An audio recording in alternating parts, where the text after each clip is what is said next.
we're here today with Percy Fortini Wright for the Bay State Banners Virtual Art Gallery. I'm James Perry, and we have the wonderful honor of interviewing him here in his incredible space.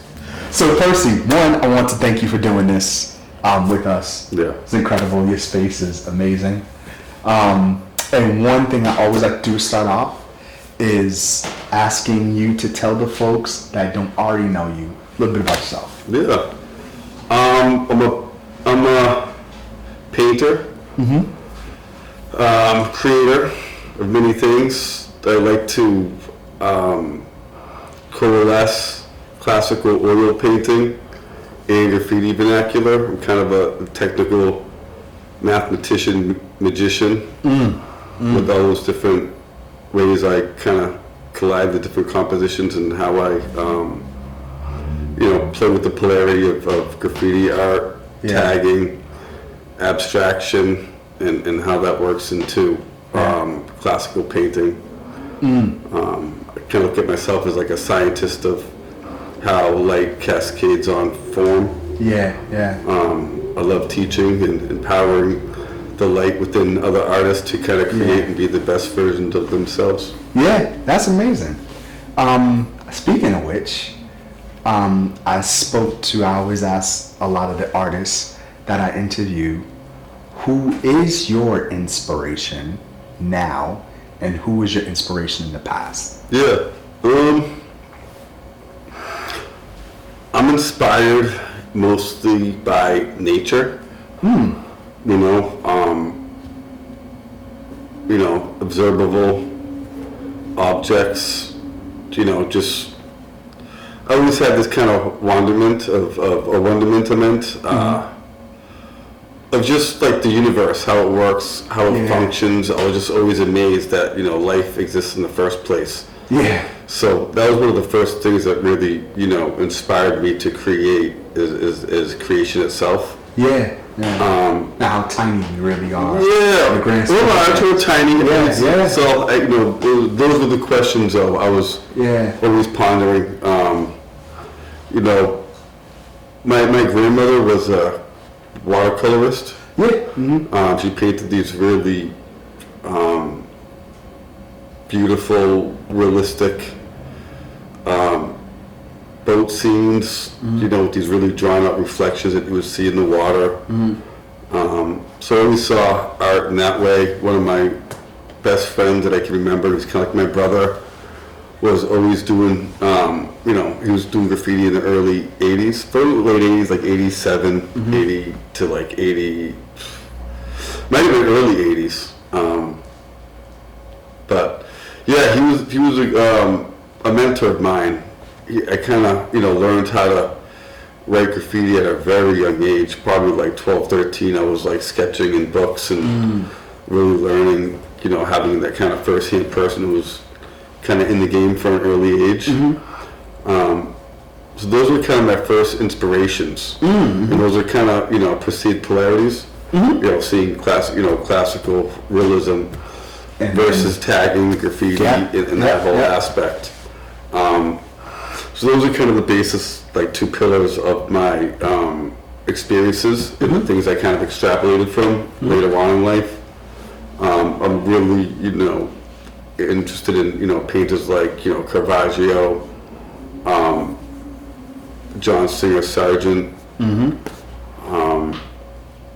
of my favorite, kind of on the more like scientifical tip is Da Vinci, Pythagoras. Yeah. A lot of the forefathers who came before us. Yeah. Whether it was like the sculptors of civilization. Yeah. The Egyptians. Yeah. That's kind of like, it kind of goes back to the whole, wonderment of the past and the ancient, people who came before us. That's where I think kind of the origins of the story of graffiti and breakdancing and hip hop first originated is in that land of Kush, where, you can see, pictures of these sculptings on the wall that are very reminiscent of, breakdancing moves. Movements that a lot of breakdancers use when they're kind of, in their square position, posting up, chilling. And it was cool too because that art has been, I mean, the Egyptians weren't around for a few hundred years. I mean, it was, they had a certain art form for thousands of years, which was incredible. So that combination of mark making on surfaces is where my genetic story starts from. All the way back, all of ours. Collectively is those are the first graffiti writers from my perspective. So I look at a lot of, I really like the aspect of tagging.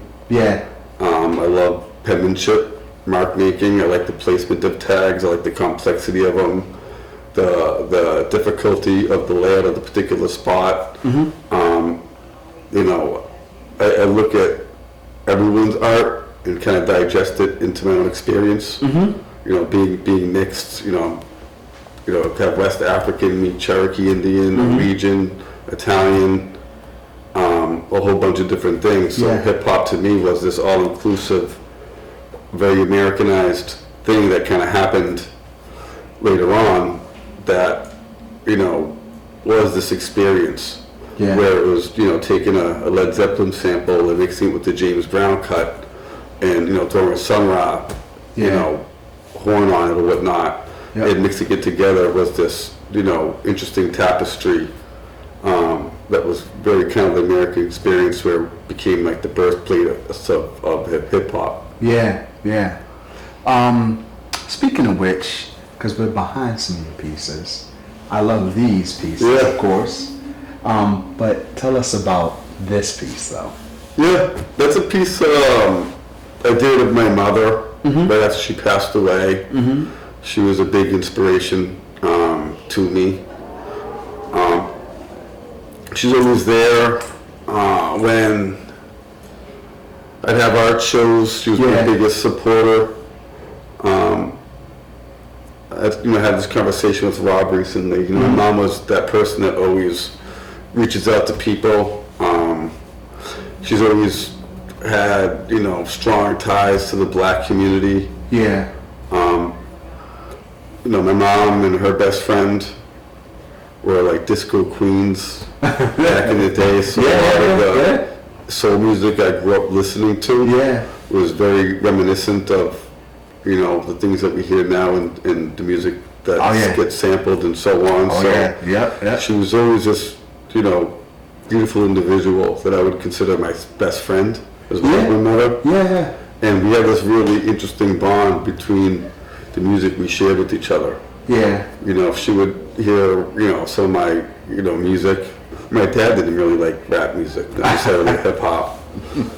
My mom could really relate to it because, a lot of the samplings and stuff like that, house, the disco, the soul music was kind of interwoven into that language. So that was kind of our bond. One of the things I, always said to her, prior to her passing, before, once I knew she was gonna, go, was, communicate through me, through the music. That'll be our space where we have that time together. So like music, my mom is kind of this big part of, inspiration. And that actually goes into like, I speak to a lot of artists about this. I spoke to, recently to Pro Black about this, and I talked to him about advocates and mentors and how important they are as an artist, because I think we need both.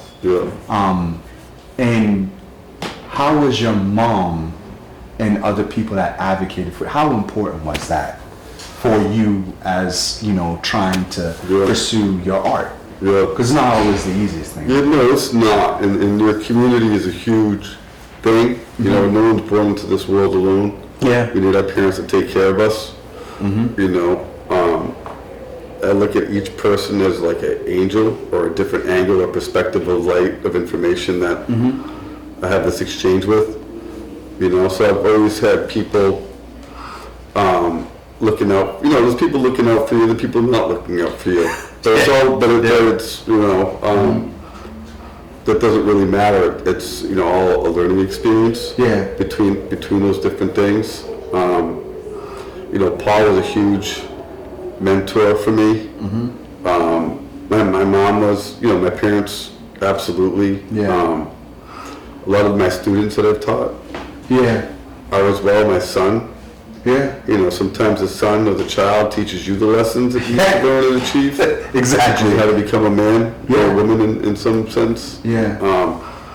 Rob, his whole crew, Yeah. LA, like what they've done for the graffiti world, which evolved in the Boston scene to what we see now Yeah. in the mural world.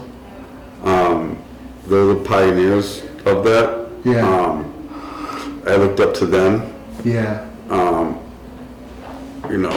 Like I've, my cousins, their struggle, their pain, my family, like, I learned from all these different experiences. Yeah. Like I said, I feel like all of us,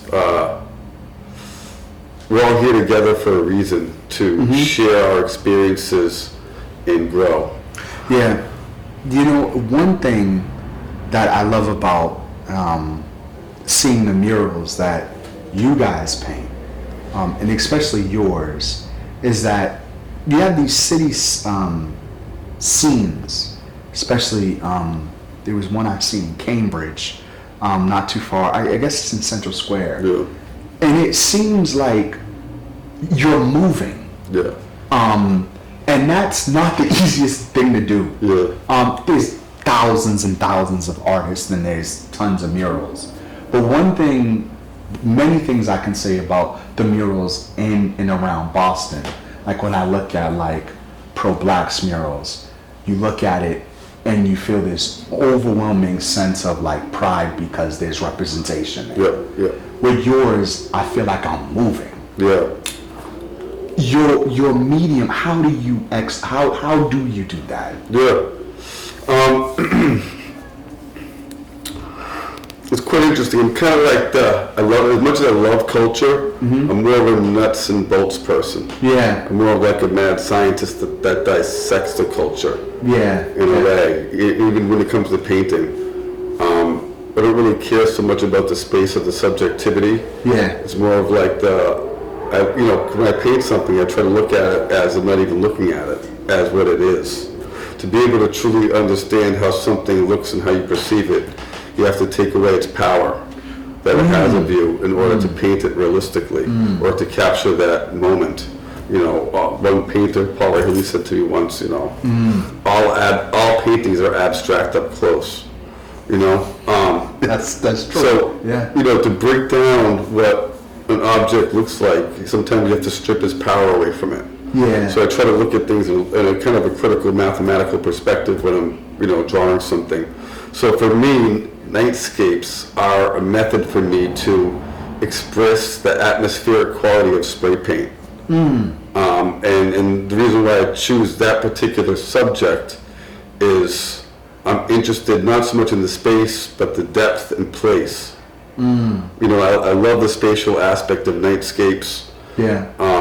It's also, a lot of my compositions have that light that light at the end of a tunnel perspective, or some type of pyramid-like structure, and that's kind of to give the viewer a spiritual experience while giving them a viewpoint of something very mundane, where it kind of puts the viewer in the driver's seat. Exactly. And playing off of the normality of something. Everyone drives. Yeah. So when I paint something, sometimes I try to strip away its meaning so I don't get pigeonholed, being mixed. I don't like being pigeonholed as this, that, third.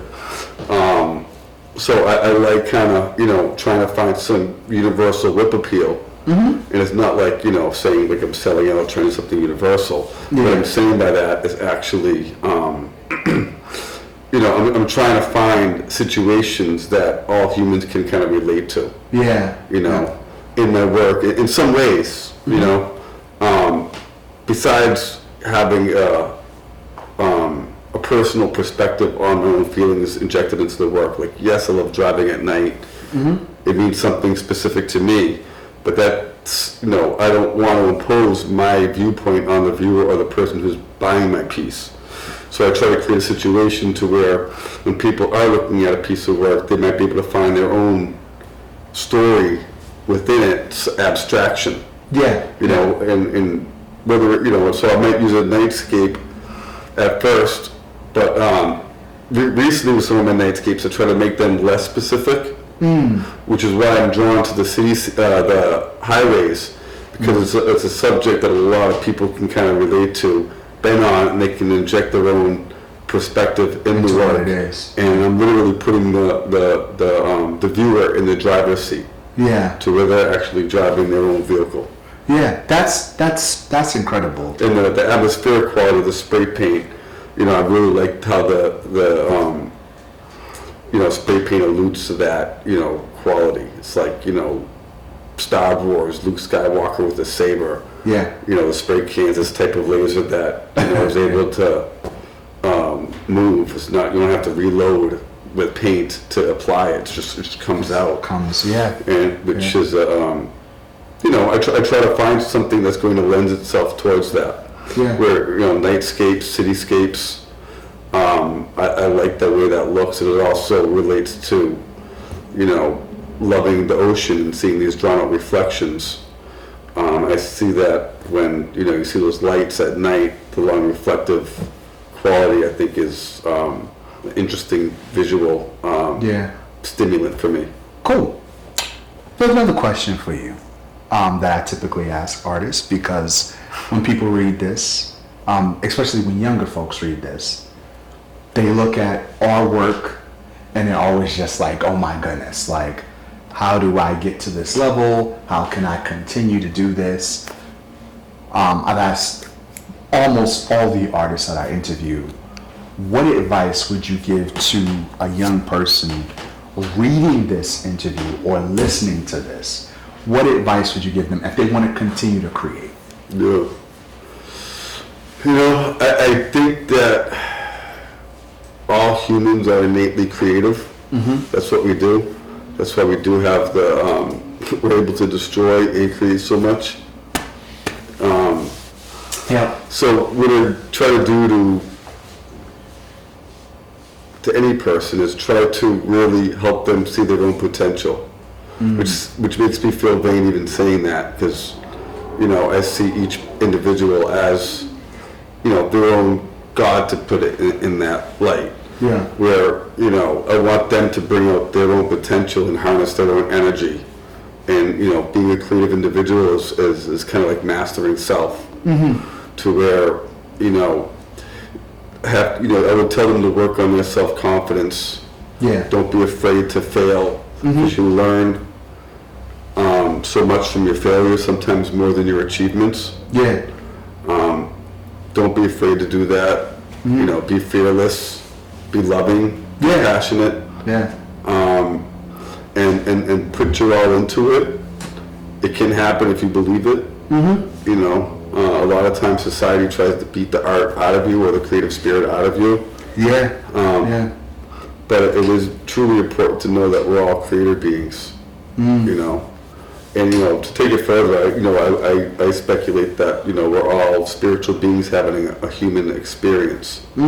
So for people to know how important they are, it gives them a sense of self-empowerment to be able to achieve the unbelievable. Because I think the human potentiality is barely unlocked. And I think, art is a way of accessing those different points to, achieve some sense of higher self or higher awareness of your own true potential. So I would really focus on, not idolizing over this or that, but, learning from them as mentors, but also believing in yourself. And, each one of us are different angles or perspectives of light, so that's how we should be utilizing each other and learning from these different experiences. So learn from the people around you and have trust and really try to master self. When I spoke to Rob in a previous interview, Pro Black, I was saying that I was watching this interview with Paul Goodnight and John Biggers, and Dr. Biggers said, you know, he feels like there's two entities that live in the body. Yeah. And you're always fighting with that other one. Yep. And he's like, that other one always says, we don't need to take that piece any further. We don't need to call up that other person. We don't really need to push. Yeah. But he said, you got to really fight against that one to say, I actually can push this a little further. Yeah. I need to reach out. I need to try to make this better because I know that my potential really is unlimited. Yeah. So it's funny that interesting that you brought that up. Yeah. I definitely think we're unlimited, you know? Yeah. And as Rob was mentioning earlier, the crew around you is very helpful. Yeah, he's right. You know, I had a bunch of influences, as I mentioned, with his crew. A lot of my colleagues that I went to undergrad with, then grad school with as well. You know, the competitive nature of, you know, battle rapping, break dancing, you know, graffiti art. Yeah. I think is really, you know, it's, it can bring out the best in individuals if it's done in a certain way, you know. Respectful way. In a respectful way. Yeah. And yeah, like, you know, some of my influences, like one of my best friends, Sean, my friend Jamie, Wes, Rob, my friend Joel, all of us were, you know, graffiti artists who, you know, fleshed those ideas and those thought processes out in a different ways and mediums, and you know, some are graphic artists, some are muralists, some are fine artists, some do something completely different, you know. But yeah, you know, one of the things that I, you know, try to do is you know, work on the idea of, you know, extrapolating different languages between the polarity of graffiti to just classical painting, and to me it's all about mark making. Yeah. You know, the camera's taken a lot from the artist over time, you know, the painter, generally speaking. Yeah. So one of the things that really resonate with me is the idea of, you know, mark making and tagging, and, you know, those are some of the parts that I think are really important, because your signature is almost like your genetic expression of who you are outwardly seen. You know, no real legal documents even legal unless you sign it. You know, I can almost read someone's penmanship, just understand who they are as a personality by looking at their penmanship. And kind of see, you know, the way they freak something, the way they, you know, angle, I think is all a reflection of the light that they hold. Cool. Well, that's it. That's all I got, brother. I appreciate it. Yeah. Thank you. This is incredible. It was a real honor to interview all of the artists that I've interviewed. This has been a journey. Yeah. And well, thank you for inviting us into this. To this temple. Creation. That's what we try to call it. So thank you, my brother. I appreciate it, man. Appreciate it. Absolutely. That's it.